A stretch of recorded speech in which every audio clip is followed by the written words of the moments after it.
What's up? It's Bruce the Screen Sniper, and today we're talking about The Walking Dead Season 7, Episode 3, I believe. Yeah, it should be Episode 3 of Season 7 Walking Dead. Did I just say that? But anyway, this episode was very good. It was like Dwight and Daryl. They're like the same people. And I know that Daryl doesn't exist in the comic book, and Dwight was the one that wielded the crossbow.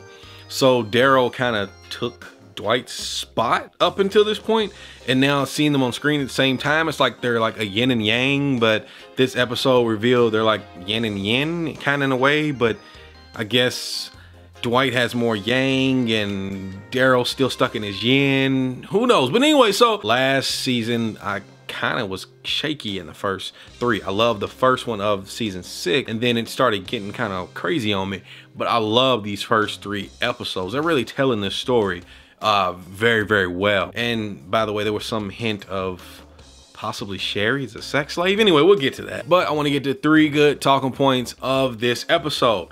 1, okay, so this episode kind of sets up Daryl's guilt versus Daryl's will versus Negan's need to use Daryl as a bargaining chip. Okay, so the reason I say that is because Daryl's so guilty about he got Glenn killed. I mean, he got Glenn killed. His guilt won't allow him to kneel to Negan and I guess reap the benefits of becoming one of the saviors. He'd rather go through this torture, and I guess he'd rather them kill him. He's very hard to break anyway, and then this guilt makes him not want to take on the luxuries, or he feels like I guess he feels like he deserves this punishment. The fact that he won't kneel to Negan and pretty much drink the Kool-Aid is problematic for Negan, because Negan has his rules and he needs to, you know, quench Lucille's thirst. But at the same time, he kind of needs Daryl, because Daryl's the bargaining chip that he has for Rick's group. He's gonna keep them in line by keeping Daryl there. So if he kills Daryl, they would not be motivated to really do anything. They would probably just pack up and leave. Can't, because Daryl's hostage. So if he kills Daryl, that could be very, very problematic. So Daryl acting out is just gonna be an issue. Either he's gonna heed to that, or it's bad's gonna happen. I just don't know what it is. But the other interesting point in this episode was Dwight is having a fight with his humanity, while at the same time fighting with his lack of freedom. He's like a prisoner in his own home there.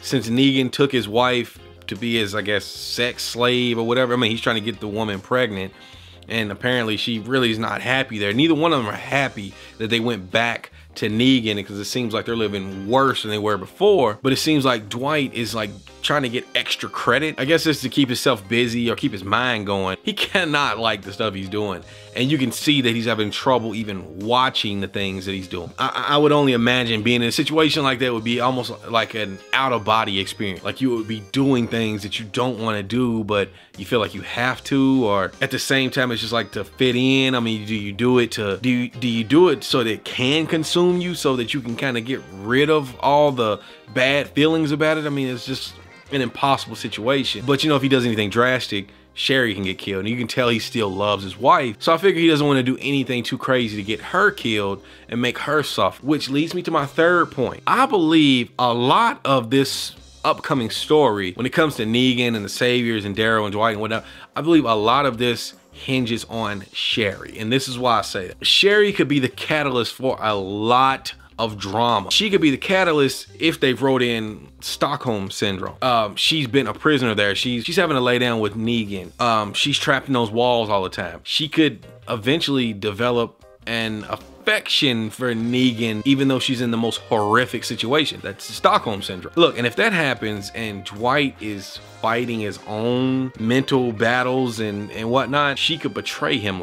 She tried to help Daryl in this episode, and she could betray him if she develops the Stockholm syndrome, which would make her report, you know, any anomalies or anything suspicious to Negan, which would be very, very bad if they decide to turn against Negan. So I think a lot hinges on Sherry. So I'm interested in seeing what they're gonna do in the rest of this. I know that a lot of this follows the comic book, and a lot of it does not as well. They try to write new things in to make it a little less predictable.